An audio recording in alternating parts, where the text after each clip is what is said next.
Knicks family, what is popping with you? The Knicks lose another barn burner. Comes down the stretch. I think this is their first overtime game of the season.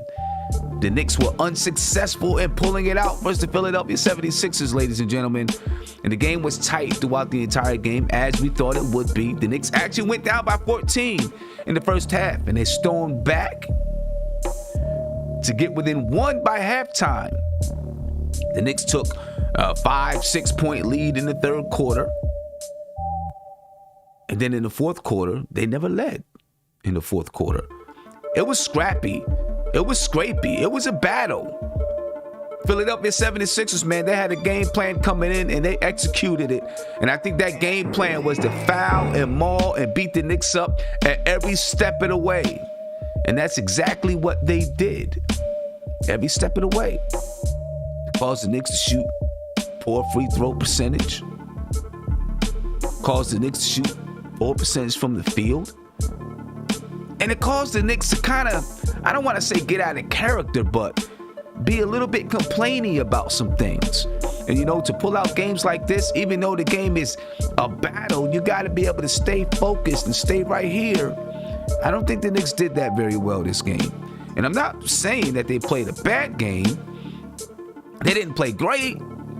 They could have played better. But you got to learn how to stay focused in these type of situations, in these type of scenarios, because it's exactly what Philadelphia wanted to do tonight. They executed it very well. The New York Knicks were down 3 at the end of regulation, and Julius Randle with Tobias Harris all up in his waist.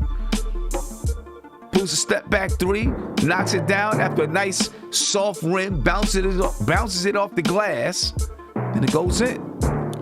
Philadelphia Sixers on the next possession, they actually turn it over. Julius Randle picks up the steal, and with just a short amount of time left, pulls the 3. I thought maybe he had another second or two to take 1 or 2 more dribbles and get closer to the basket on that possession, possibly go to the line. He pulls the 3, he misses it. The game goes into overtime, ladies and gentlemen. In overtime,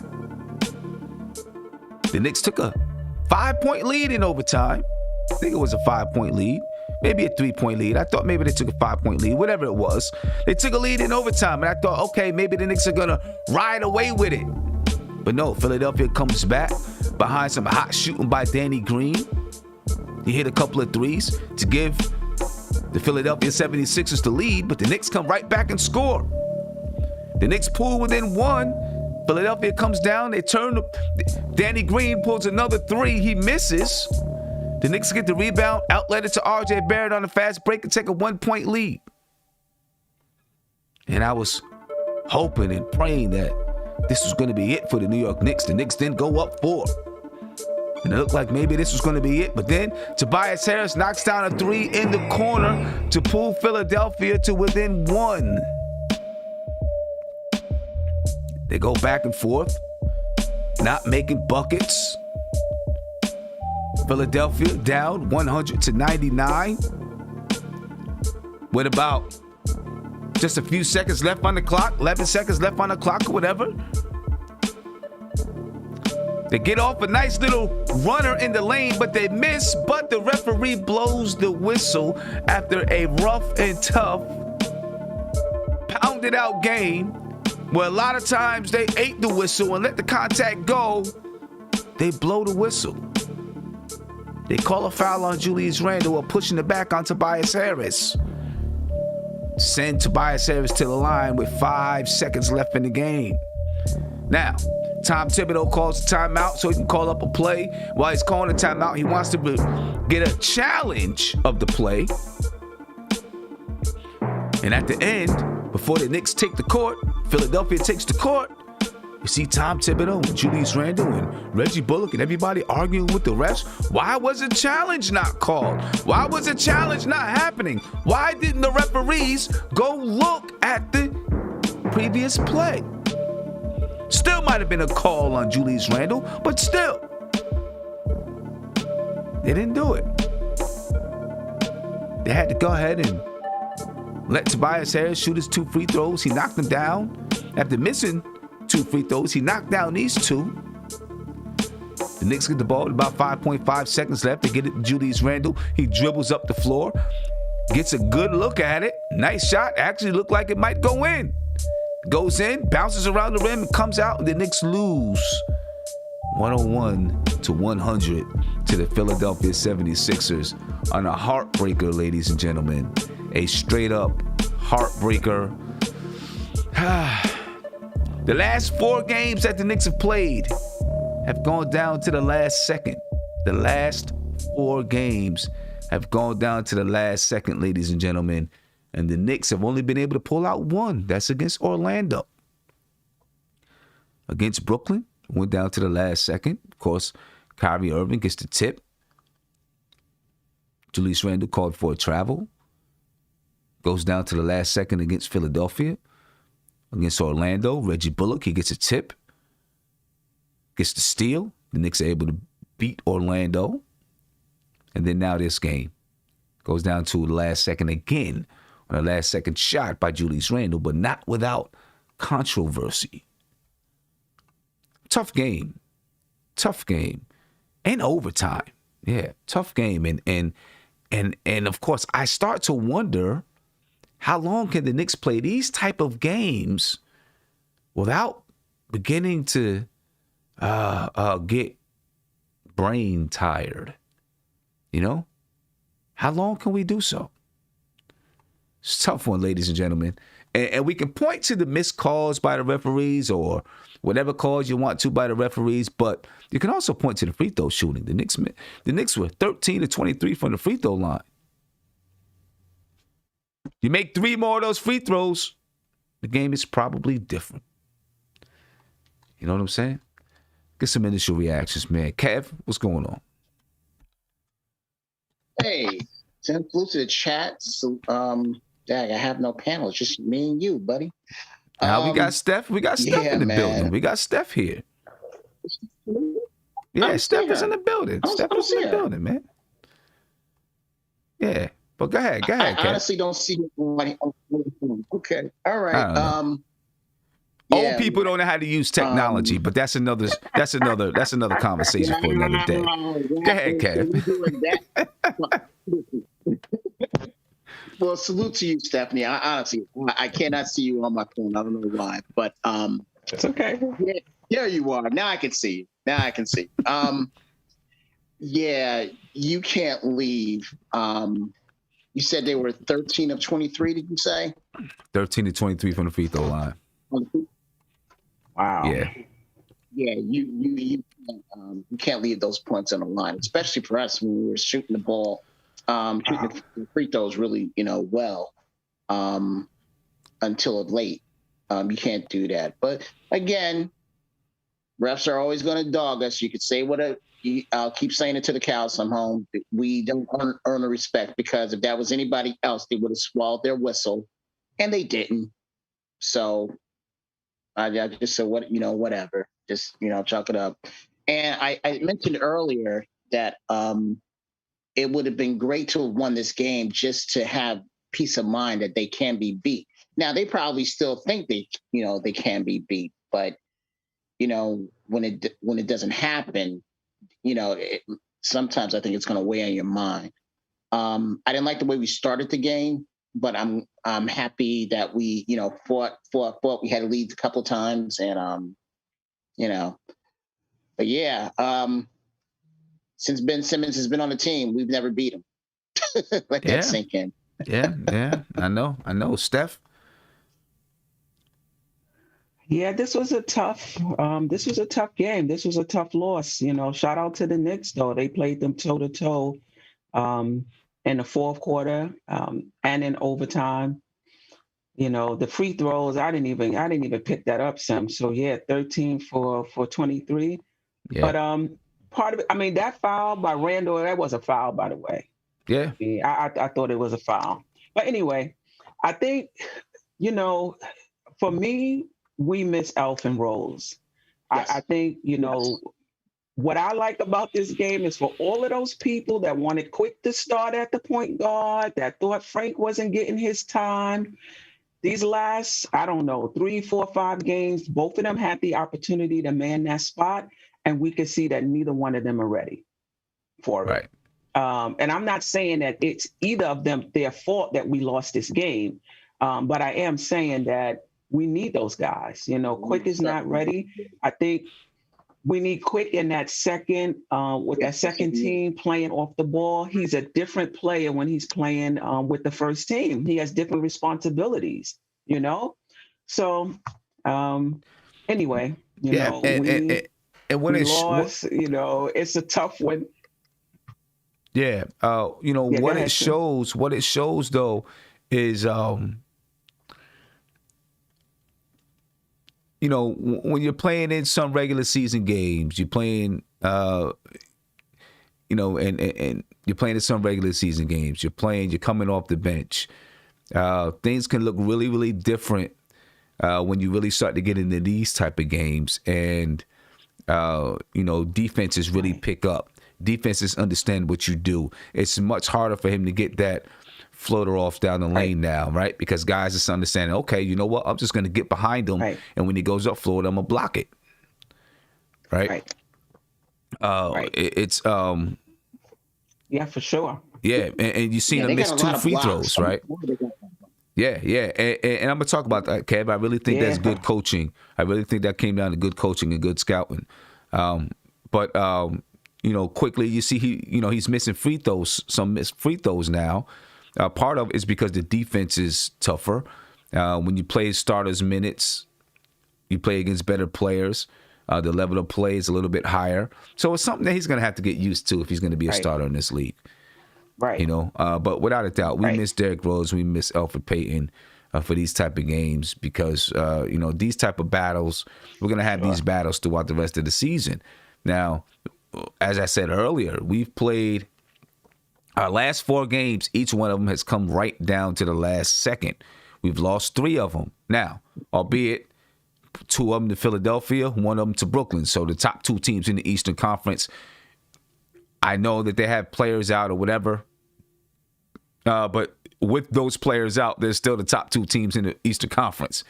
You know what I'm saying? So it is tough. My question is, how long can we continue to play these type of games, lose those type of games, and keep a strong mentality to continuously come out and win? What do you think, Steph? Because that starts to take a toll on you. Yeah. Say that again. I'm sorry. I was answering. I'm sorry. I was answering someone in the chat. Can you say that one more time? Yeah. So how long can we play these type of games right down to the wire and lose those type of games without it taking a toll on you emotionally? Yeah. I mean, I want to say that Tibbs won't allow this to happen, for them to get down on themselves, that the approach up to this point has been, you have to prepare for each game, win or lose. You kind of have to let it go, and you got to be prepared for the next game. And I'm trusting that they're going to be able to do that. That being said, they're human, and you start winning, losing close games like this back to back to back. Yeah, you can start losing confidence, especially when you get in those situations down the stretch. Like, oh, here we go again. Right. We're in the same situation again. But hopefully they're seeing it the other way. Hopefully they're seeing it as we are right there. And when we are at full strength, it's going to be different. I hope that's how they're seeing it, because you're right. Sam, it can go the other way. It could. Yeah, it could. I hope that's how they're seeing it too. Go ahead, Steph. Go ahead, Kev. Yeah, I agree with y'all. And the one thing that's at least in the back of my mind is that we don't have that floor general. Both our floor generals, our reliable floor generals are not playing, and we're going toe to toe with these guys in the last minutes of the game. So yeah, I don't think it will take a toll, because like Steph said, once we're at full strength, I think we'll see a different approach. It can either go one way or it can go the other way, but I think it's going to ascend up.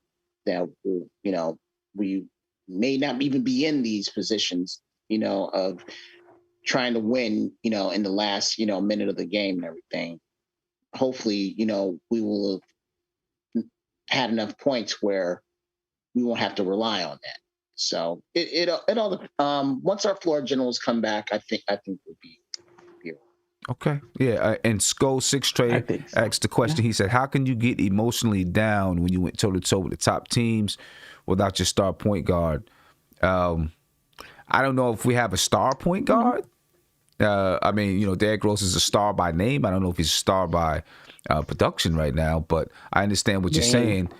Right. And when I say that, I'm not saying that they emotionally they might be down, right? But it is start to wear on you if this continues to happen. Remember, this is 3 or 4 that went right down to the wire, and I know 2 of those teams were our top teams in the Eastern Conference, but like Steph was saying, maybe you start to think every game when you get in that situation, oh, here we go again. How are we going to find a way to blow this one?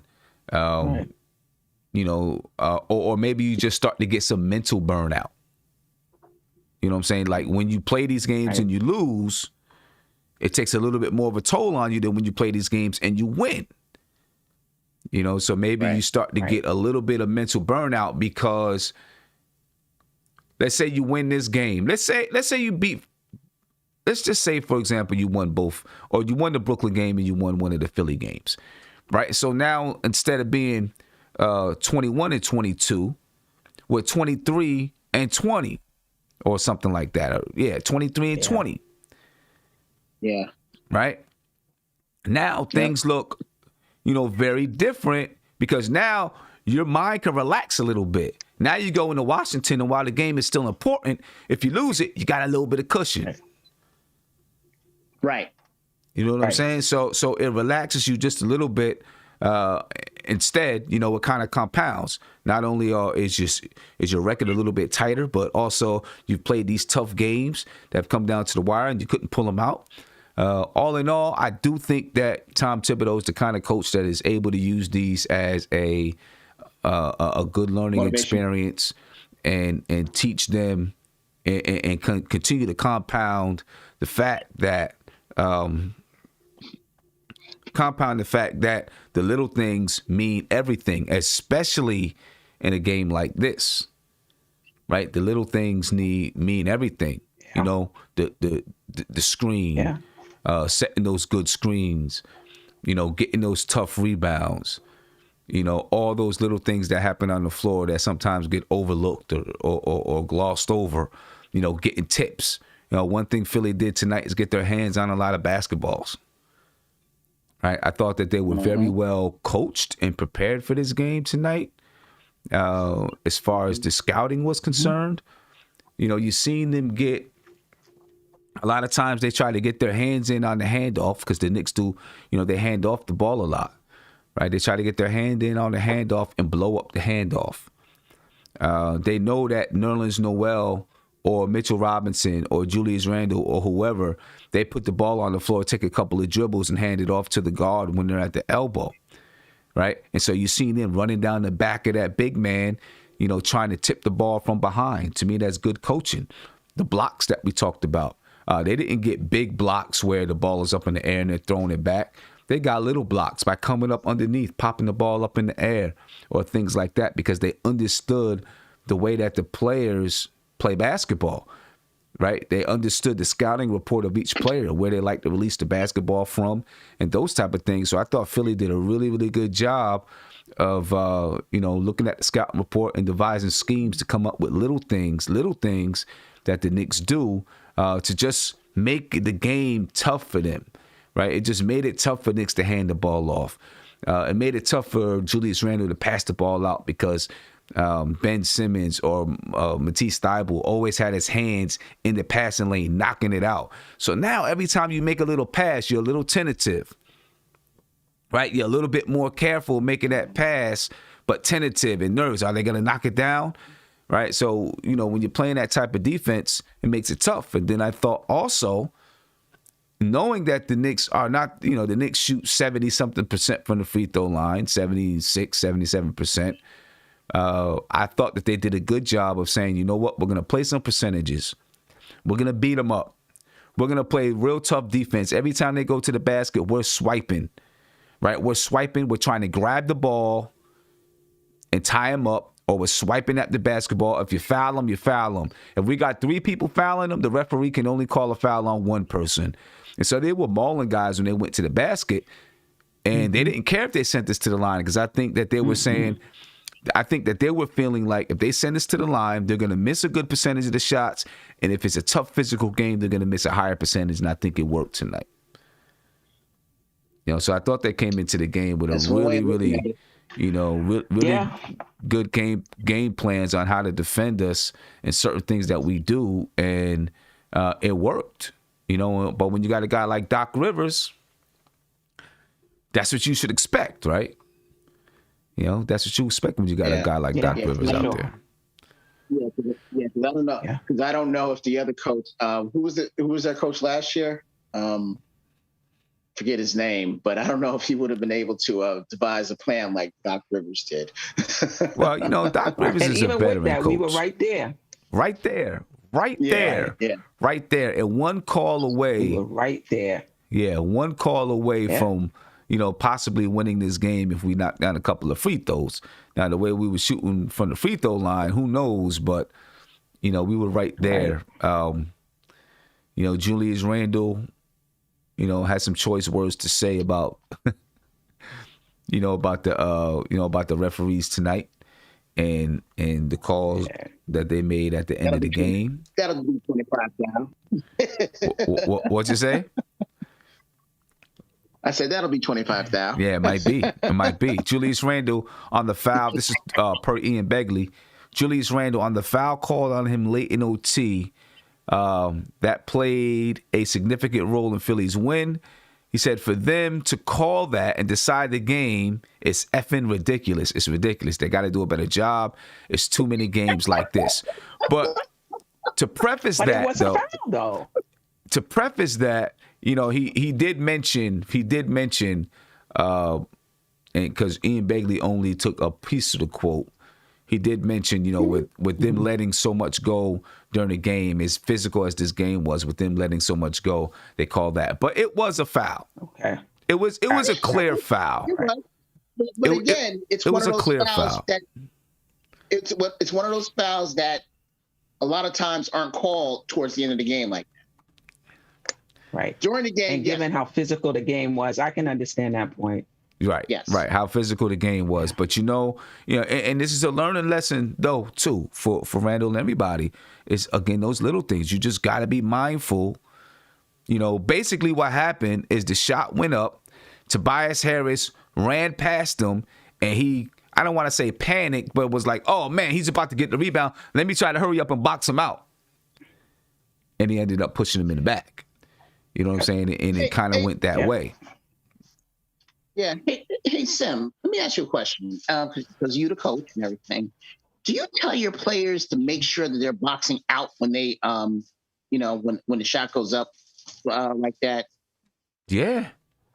Yeah. When the shot goes up, we want everybody boxing out. And here's the thing. Here really is the thing.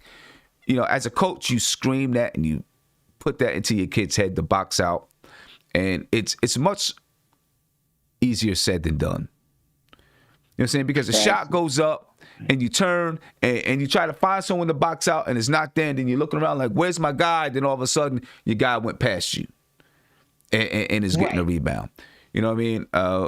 It's sometimes it happens. And part of it is playing good defense and what you do before the shot even goes up. If you got your hand on your man, you're touching, you're feeling your man all the time, you know what I'm saying? When that shot goes up, you already know where your man is. You can turn right around and box him out. But it does become difficult. You know what I'm saying? And, listen, he almost saved us because I thought for a second that the shot that he took on the way down was going in. He almost saved it. Right. He almost saved it. It bounced in and bounced out. Yep. So, listen, the Knicks get right back at it in a couple of days to have a chance to get this one back. the Washington Wizards, they lost to Brooklyn. They lost to Brooklyn tonight. You know, so Yes. of course, you know, I don't know where they are mentally and how they feel mentally. You know what I'm saying? They could be, you know, feeling like the season is done, or you know, they could still be feeling like they're going to make a push. I don't know. You know, another call that frustrates me. Another call that frustrates me tonight, though. And listen, that one call, the last call on Julius Randle, it was a foul. But another call that does frustrate me is that they called a technical on Julius Randle when Tony Bradley grabbed his leg.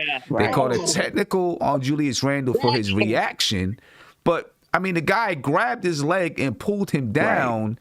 You know, and they reviewed it. Leg and pulled him down. They grabbed his leg and pulled him down, and then when they review it, they say, "Oh, this is a flagrant foul," but they call a technical on Julius Randle. A technical on Julius Randle. They called a flagrant foul, but they called a technical on Julius Randle, which gave Philadelphia a free throw, and they made the free throw, right? Which you know ends up being a determinant of this game. You know, 1 point determined this game. Yes, sir. You know what I'm saying? And I'm not saying that if that shot doesn't happen, the Knicks still, you know, don't lose this game, but still, it's a tight game. 1 point determined this game, which means 1 point could have meant that that we don't even go into overtime. Like, I mean, I can't understand why they call it technical on Randle on that one. Right. His reaction didn't seem to even raise to the level of a technical. Exactly. I mean, he was upset, but they expect the NBA players to be choir boys, not be angry. You know, when somebody. I mean, because in that play, he pulled him down. I'd have been pissed too. I'm like, what are you doing? Yeah. Now, let me ask this: do you think Julius Randle awkward as well? Yeah, exactly. It did, because the thing is, he didn't even on that play. Tony didn't make any kind of play in the ball. He literally just wrapped his leg up. I mean, like that should have been a 2. Yeah, he reached out and grabbed his leg. I mean, come on, man. That's just terrible. It's ridiculous. And it's dangerous. Yeah, that's just terrible. But my question is, do you think Julius Randle, and I'll start with you, Steph, and I'll come to you, Kev, do you think Julius Randle is starting to get a reputation as a complainer? And so when you get calls like that, you know, they're going to be like, you know, he's just complaining. Or, you know, when things like that happen with what happened with Tony Bradley, they look, you know, they go back and think about past things. And like, for example, when we were playing San Antonio, he ran up the court and banged the guy in the back, right? They didn't call anything on Julius Randle, but they easily could have called a flagrant foul. You know, and if you start to get that type of reputation, then things like that go against you. Do you think he's starting to get that kind of reputation? Yeah, I mean, that's a good point. And let's not forget running after the refs in the Brooklyn game as well.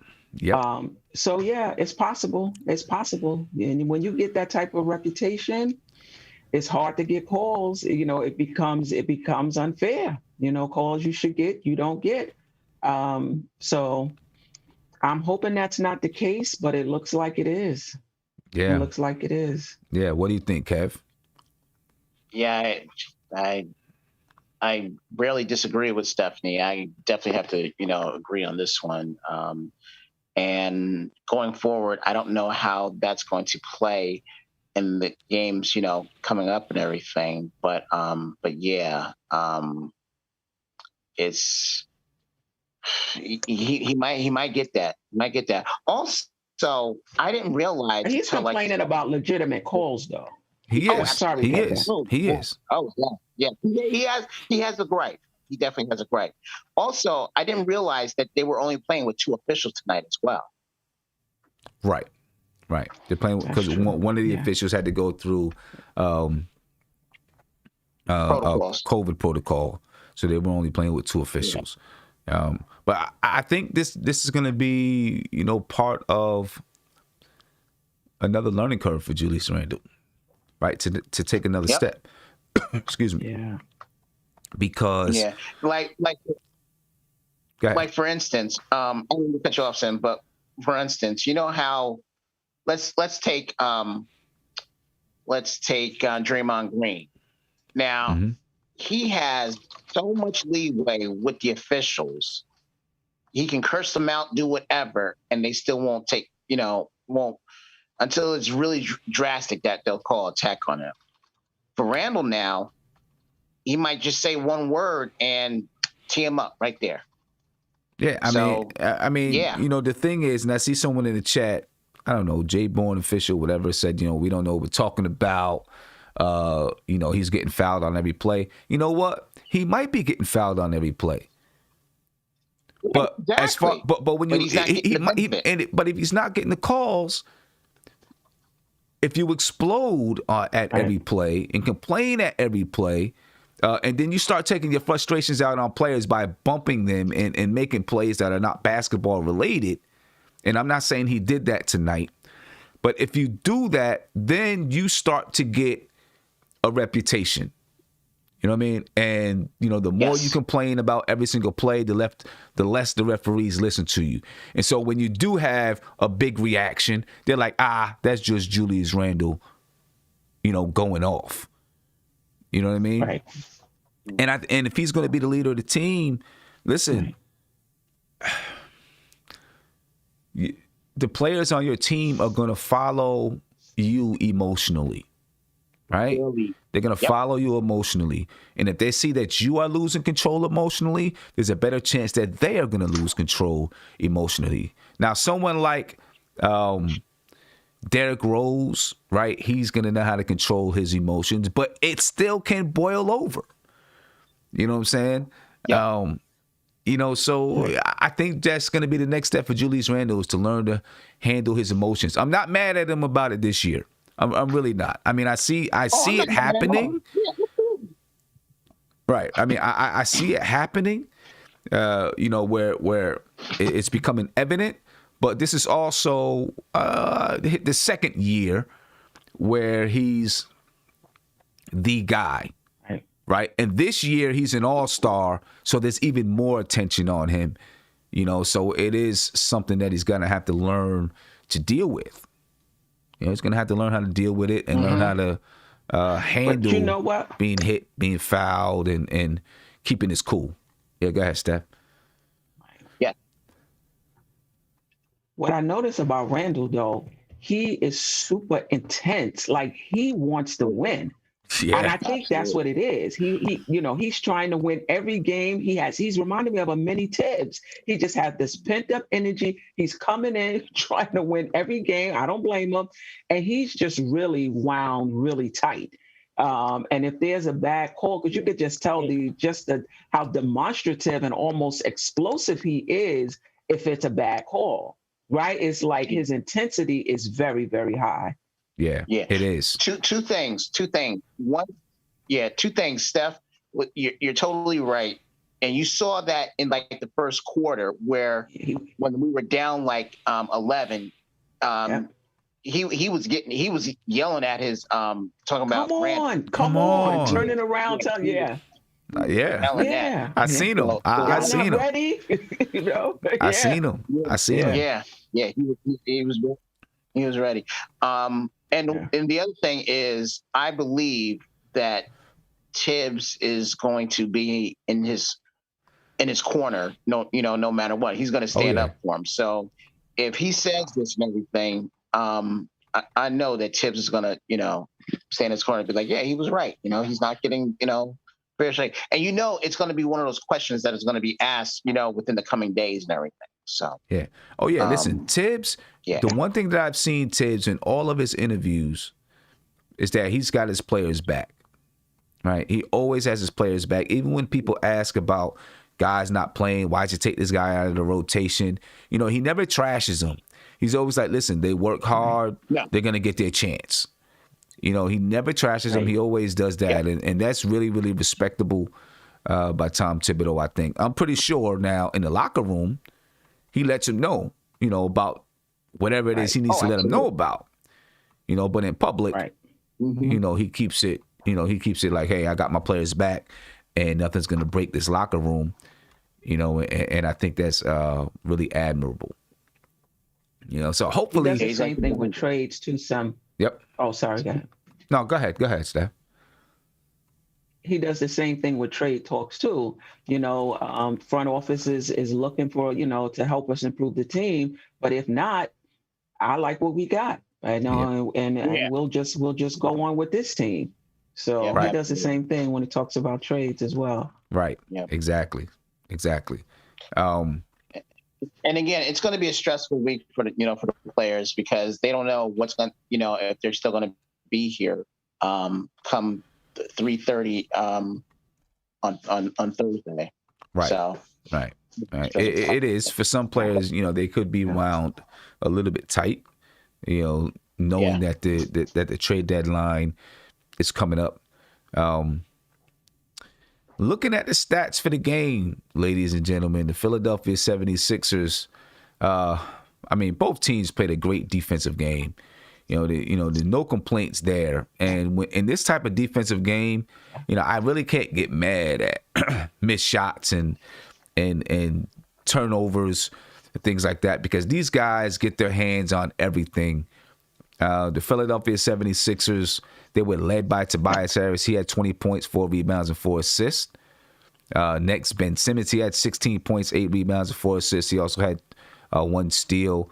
Furkan Korkmaz, he had 2 steals, 12 points. Actually, Shake Milton led the 76ers with 21 points.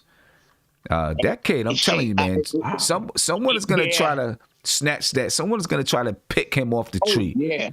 Oh, yeah. I'm telling you.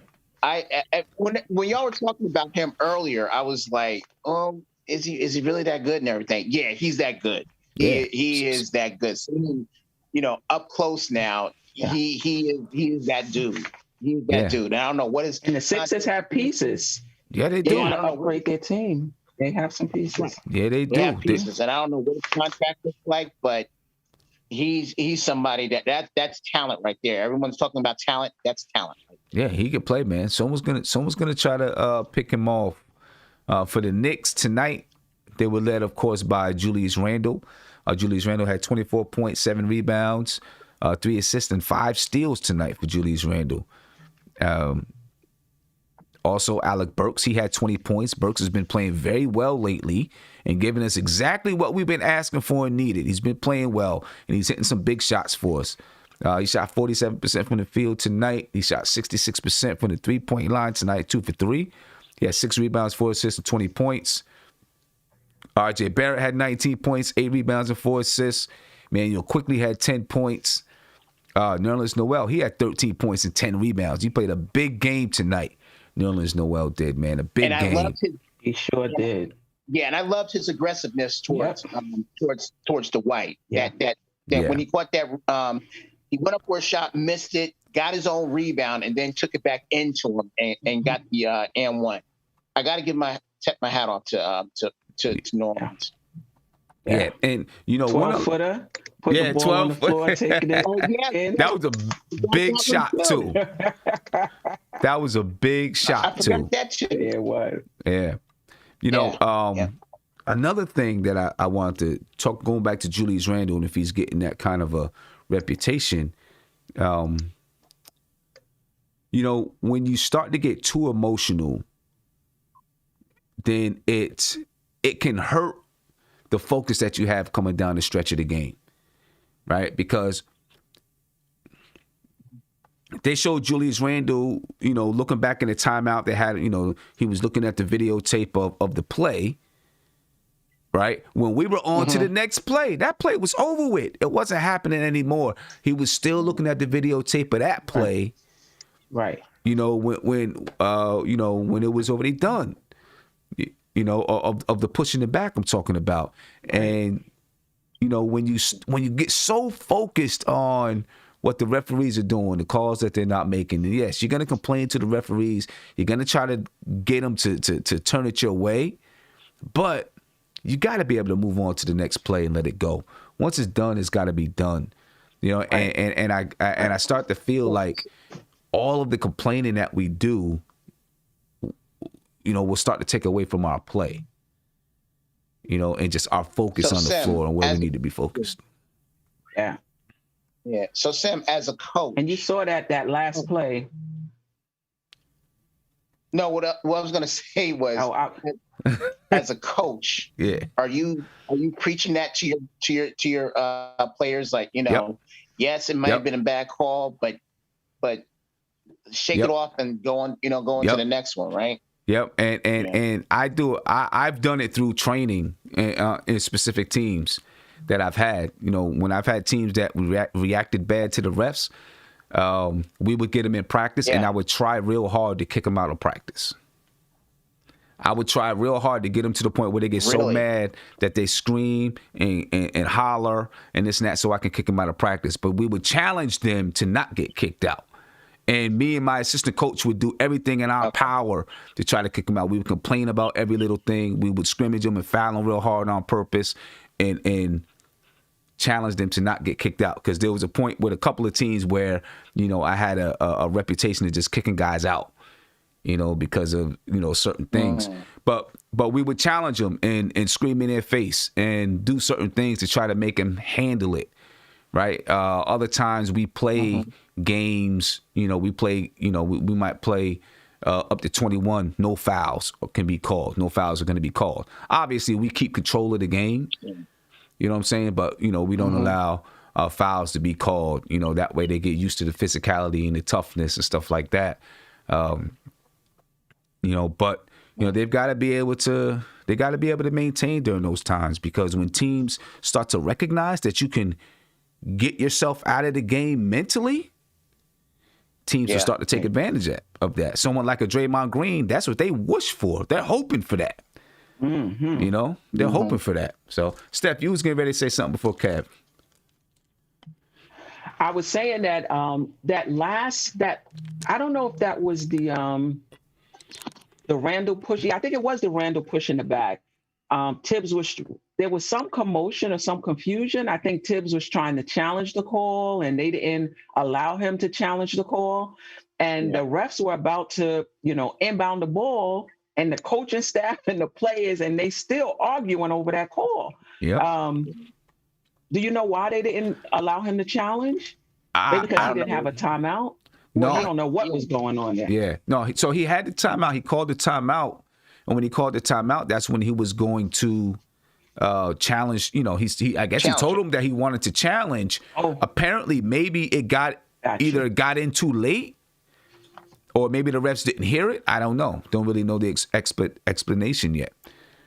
But that's why. So he called it with the intention that they would. Okay, gotcha. Yeah, he called that timeout, knowing that they only had 5 seconds left. He had the timeout, called the timeout so they could draw something up, and figured I might as well challenge. And make them look at it. Especially if you challenge it and it takes a little longer, then you get a little bit longer in your timeout too. You know what I mean? But they didn't. Right. I guess they didn't honor the challenge, and they never looked at it. Still a bunch of nonsense. They never took a look at it. So, what do you think about Quickly's play tonight?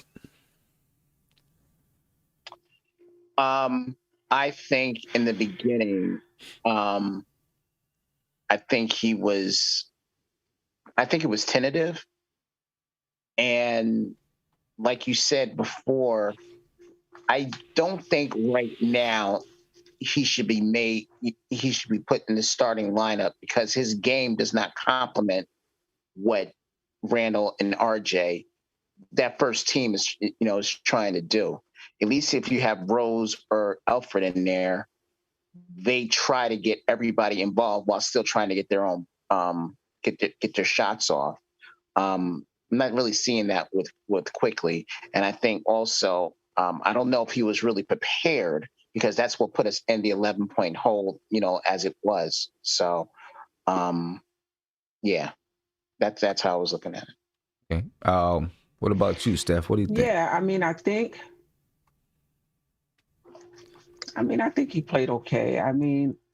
He's being thrust into a position that he's not ready for. Right. against a 76ers team that, as you said, Sim, was, a lot of times it's a playoff series where you really get to game plan for a team. But didn't they play yesterday? Yeah. Yes. I'm Yep. not sure if this, but anyway, they were ready. They were ready for us.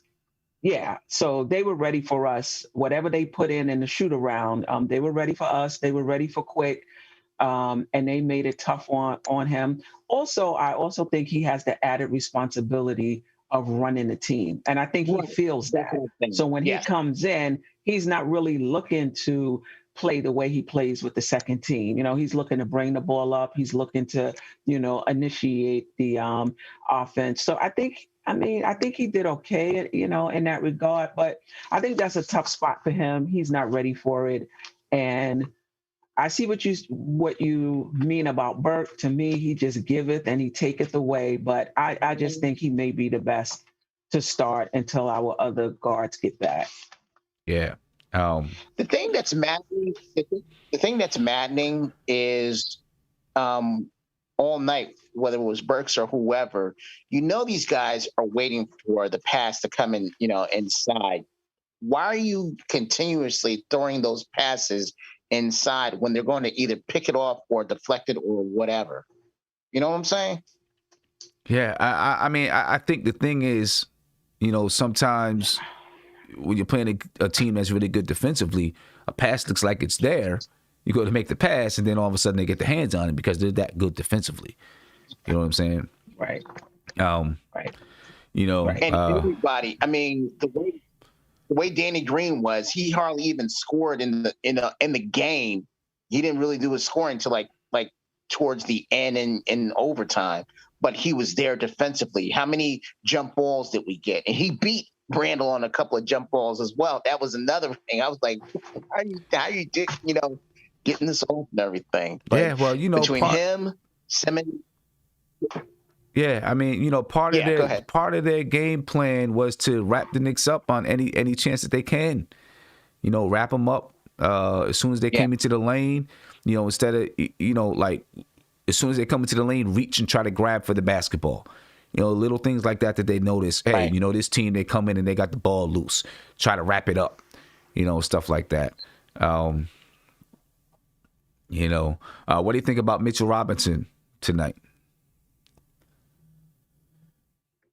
There was some chippies, Sam. I think in a few more games he'll be able to he'll get those. There was a few putbacks he missed that rolled around the rim. He was active though, and he got a few putback dunks. And I was like, wow, we missed that. I ain't seen that in a long time. Yeah, So he's coming along. He'll make those in the next game or two. Hopefully, he came off the bench. They'll probably work him back in slowly. But it was good to have him back. He's going to open things up for us with the offensive rebounds. We're missing that, and with the lobs as well. So he looked okay. Yeah. Okay. All right. Isaiah, what's going on, man? What's going on? What's going on? What's going on, Steph? I don't want to talk about it. What's going on, Steph? Hey. I just left Knicks Leads on the podcast show, so shout out to him. Legion of Knicks. Whatever. Guillermo, nobody knows. Who cares? That's my brother. So what were we talking about? Mitchell Robinson and his first day back? Yeah. Just how you felt about his first game back, and then of course he twisted his ankle. We'll see if that's going to be anything that's that might last a day or two. We'll see. I was a little frustrated about that. Like Steph said, he had some easy putbacks he could have had. But he was good though. It was refreshing to see us get some offensive rebounding, some putbacks. Again, he missed 15 games, so I really wasn't expecting that much. He's missed he's almost missed about he missed about a month and some change of basketball. So you expect, and then he's going against the Dwight Howard, so good luck with that. But he did his best what he could. I was, like I said, I was really upset about the twisted ankle. But he'll get his groove back, and then we should definitely get some more players back. Hopefully by Tuesday, and let's keep it going, man. I mean, You guys, I bet you guys probably talked about the game a little bit. Very frustrating, but Yeah, we talked about the game. We talked about the game a lot. Still a lot to talk about the game, but we talked about it a lot. Big shout out to Jonathan was out? Ortiz. Huh? Mitch sprained his ankle. That's why he didn't come back. Yeah, he twisted his ankle in the man, I game. didn't know. Yep. He came down. He came down like on the tip of his toe a little bit and turned his ankle over a little bit. So that's why he didn't come back to the game. Okay. Yeah, Isaiah, what I was saying was that the ref should have swallowed the whistle on that foul on Randle. No comment. Shout out to Jonathan Ortiz. Thank you for the super chat. Josh, Uncle Fulio, he said it was a clear foul, replay or not. True, it was a clear foul. Yeah. I mean, I think it was a foul. I do think that it was a foul, but when you look at, I mean, I'm just looking at a replay on Twitter of Dwight Howard literally just taking his hand, pushing it out, and pushing somebody in the chest. And of course, no foul call there, right? I mean, a lot of stuff like that. When you're letting so much go, it makes you wonder, like, why do you decide to make that call? But even if it was a foul, the point of the challenge is not just to have him challenge the play, but also you might get a few extra minutes in your timeout so that you can draw up a scheme to get that last second shot off, right? You call a timeout. During the timeout, they're challenging, they're reviewing the play for a challenge. And if it takes a little bit longer than you expect, now you might get a couple more minutes to say, here's what we're going to do. Right. So it does mean something. Even if the replay doesn't go your way, it still can mean something. You know what I mean? So and if we use the timeout, why we didn't get the ball at the half? Why we still had to go the length of the court? Yeah, I'm not sure what constitutes you being able to advance the ball. I don't know. It's a good question. Okay. Hey, Sam, can I say maybe they dribbled it first or something? Yeah. I wanted to say this because of course, when I first saw the play, I was extremely mad, you don't call that. I mean, like I said, I was just saying on Game on Show, if you play sports, it's one of those unwritten rules that you don't call that at the last minute of a game. You don't just let a ticky-tack foul like that be called at the end of the game to decide it. But I will say that, and you guys probably talked about it, but there were so many different factors, right? At the end of the day, I love the Knicks, but you can't go 13 for 23 at the free throw line. Can't shoot 57%. Yeah, we talked about that. Can't do that. You can't miss. I like Burks. Burks, finally had a good closing game, but you can't miss Randle on a 2-on-1 and not passing the ball on a fast Right. Yep.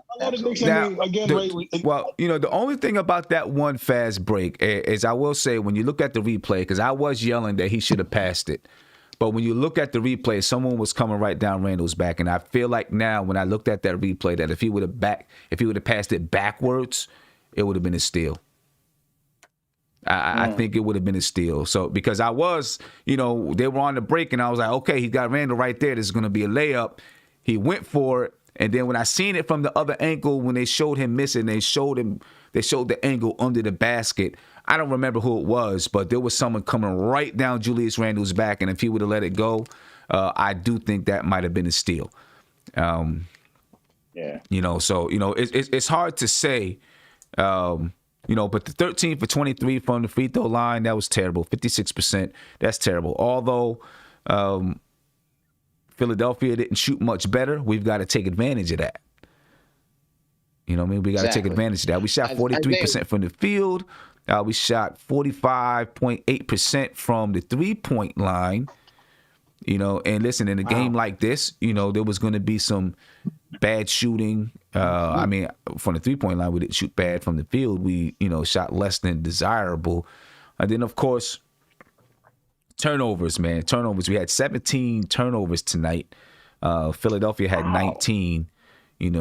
Just a lot of, especially in the beginning, a lot of, just throwing the ball away. I gotta credit Philadelphia for some of that, because, like I said, they had an excellent game plan coming in and how they were going to defend certain areas of the Knicks game. In the way that they, knowing that the Knicks like to hand the ball off, so they were trying to blow up that handoff by getting a hand in there and tip the ball out the way. Knowing that Nerlens Noel and Obi Toppin and those guys, take one or two dribbles to hand the ball off to a guard and then set the screen. Once Nerlens Noel, someone took a couple of dribbles, they send somebody flying from the backside to try to tip it out. Understanding how guys shoot. That's how they were able to get blocks. The Philadelphia 76ers tonight had 11. No, I'm sorry. They only had 3 blocks. I thought they had more blocks than that. Oh, wait a minute. Hold up. No, that's the second half. Let me look at. What's his name had 3 by itself, I think. Yeah, let me look at it all together. They had 9 blocks tonight. That's right, 9 blocks. And part of that is because understanding how guys shoot, all their blocks weren't going up high, throwing it out. Sometimes it was popping the ball up from underneath. Right? Hitting Emmanuel quickly from the back on the floater. Alec Burks as well, understanding that these guys like to shoot floaters. So these guys really did pay attention to the scouting report. And, when you got guys like Danny Green and them guys who's been around, they understand how to take advantage of that scouting report. Again, like I said, beating the Knicks up, playing physical, mauling them so that they would shoot a bad percentage from the line. And knowing that if you're getting hit by 2 or 3 guys, they can only call a foul on 1 guy. Right? But you still get hit by 2 or 3 guys. So they really did have a good game plan coming in on how to make the game, just muck the game up and make it physical and testy. And it worked. It worked, against the Knicks. The Knicks still almost pulled it out. That's the part that killed me the most. Yeah, go ahead. What'd you say, Isaiah? That's the part that killed me the most. For 5 quarters, you let these jokers play physical. For 5 quarters. Yep. You let these jokers play physical. You're going to let them do it on that tick for tack. But listen, man, at the end of the day, man, I don't know if you guys talked about him yet. Did you guys talk about Obi yet? No. But I have to ask you about quickly. What do you think about quickly starting? We haven't talked about Obi yet today, but I think, we've over the past few shows, we've talked about him extensively. Yeah, I don't know if there's much more we can say that we haven't said about him. Right. But this is what I'll say. Randle is gassed. Whoever's playing the backup 4, which is at this point is Obi, is not giving us anything. So we got to move those minutes to Taj, or we got to move those minutes to Knox. Yeah. So that he can get some rest. He is tired. You can see him.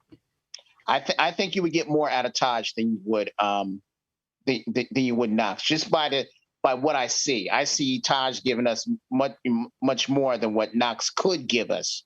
You don't want, but the only thing with Taj is you don't want him to break down. Right? See, right now I'm gonna be real with you. I hate to sound like Kevin, but I'm done with Obi Toppin.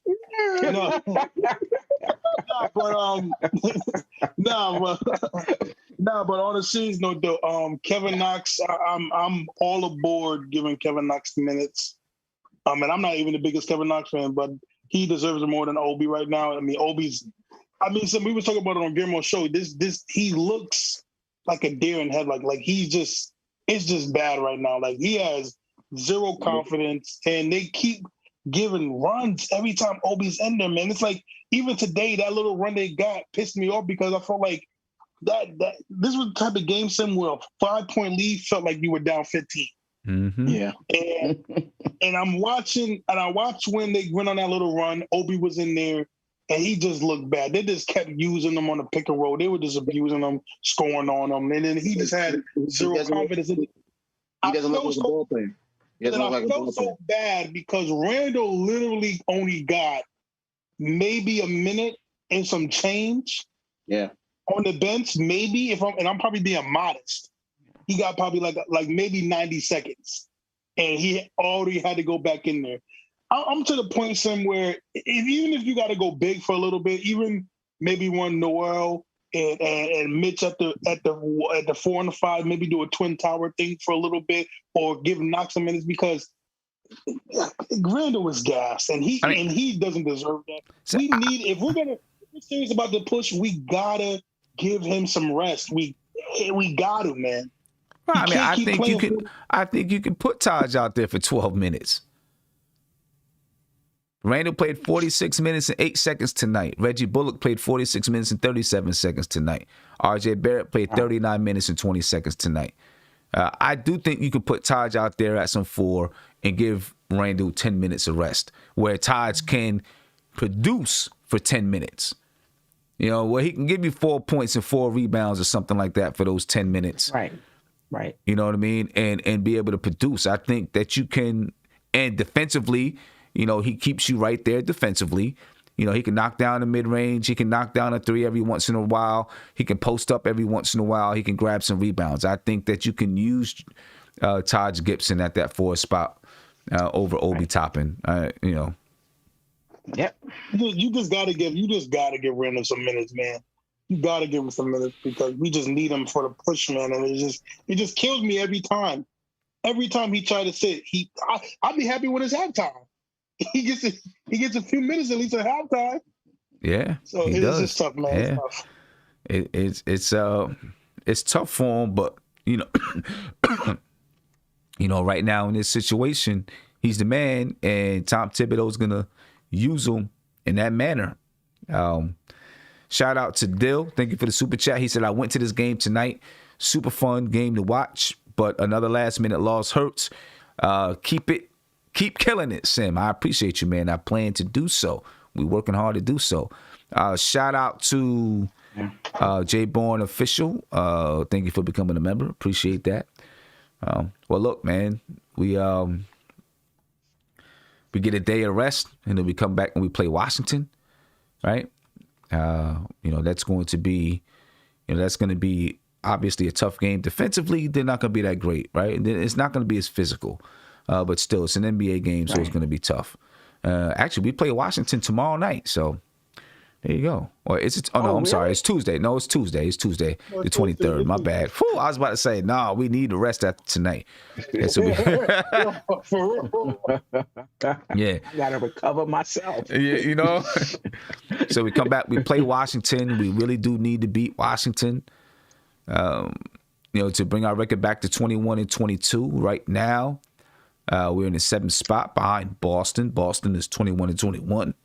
If we would have won tonight. Excuse me.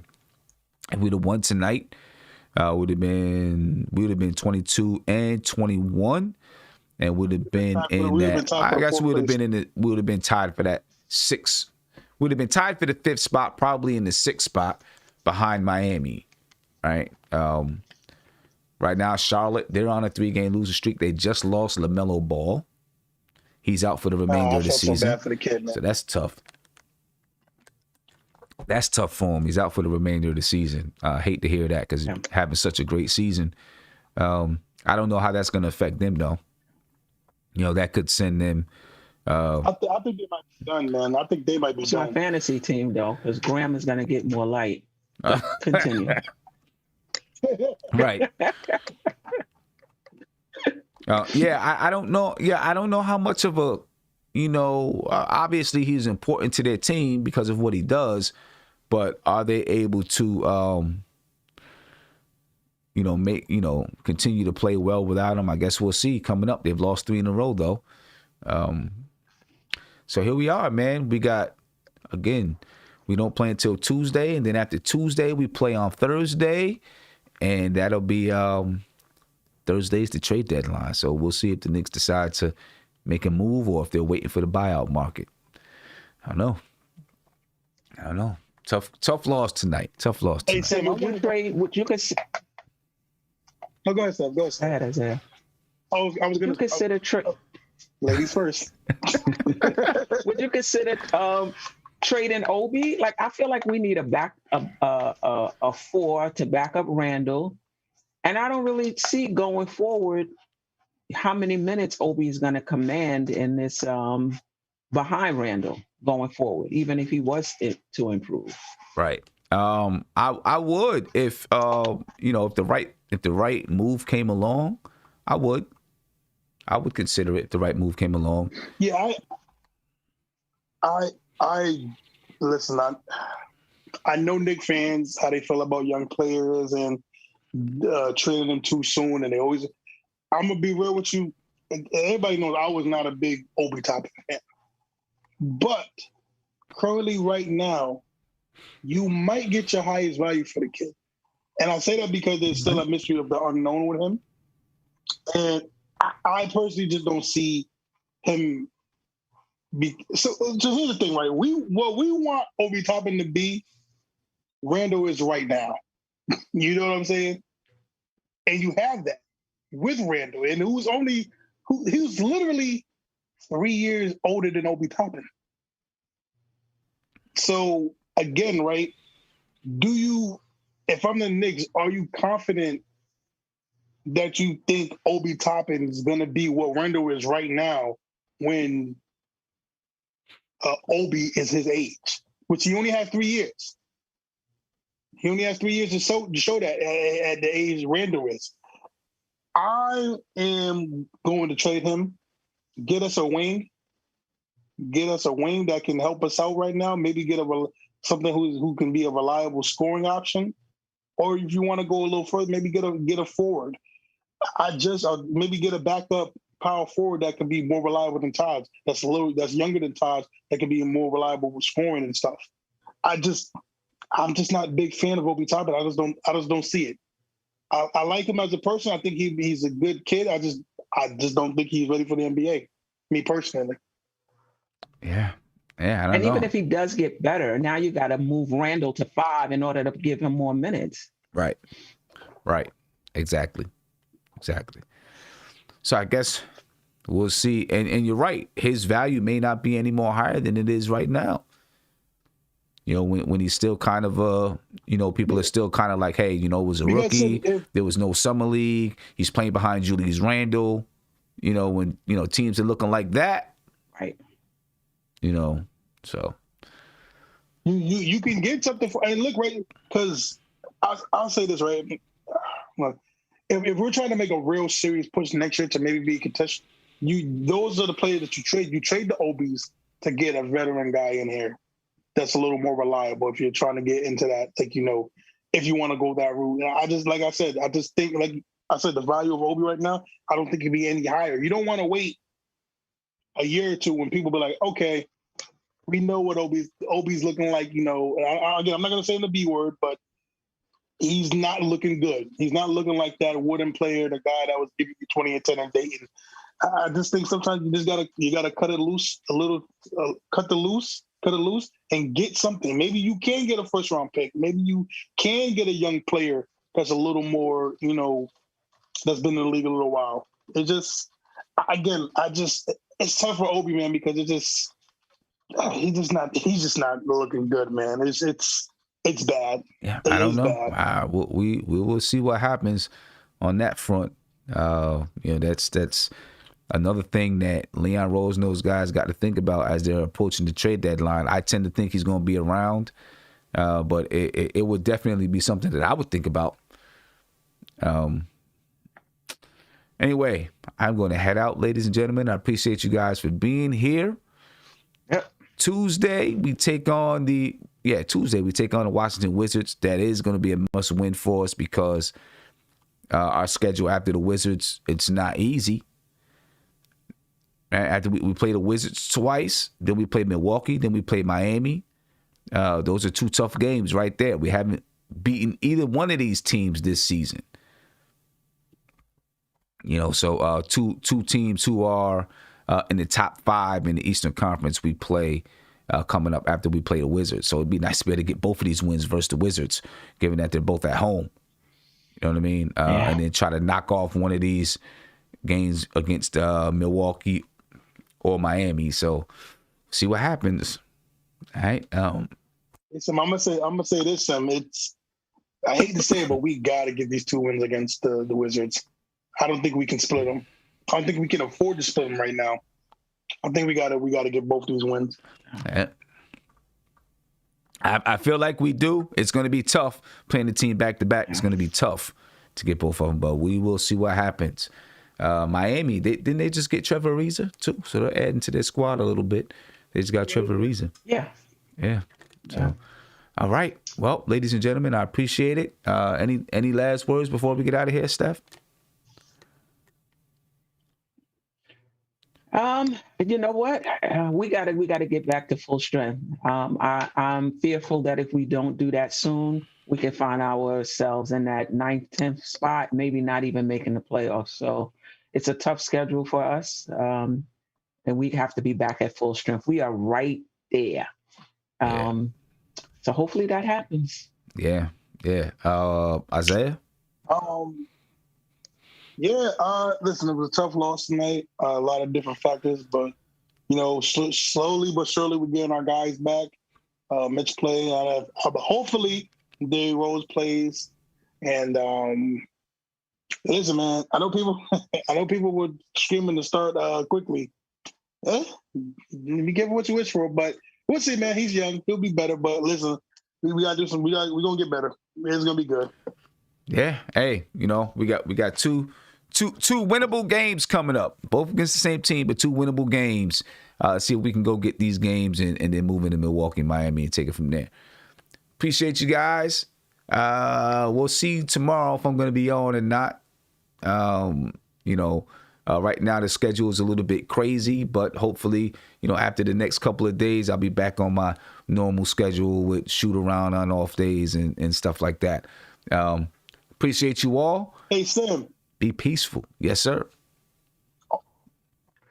Good note, the Giants got Kenny Galloway. Yeah. That makes me happy.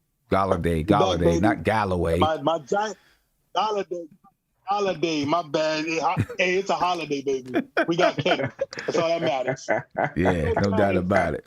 Appreciate you all, ladies and gentlemen. We're out of here.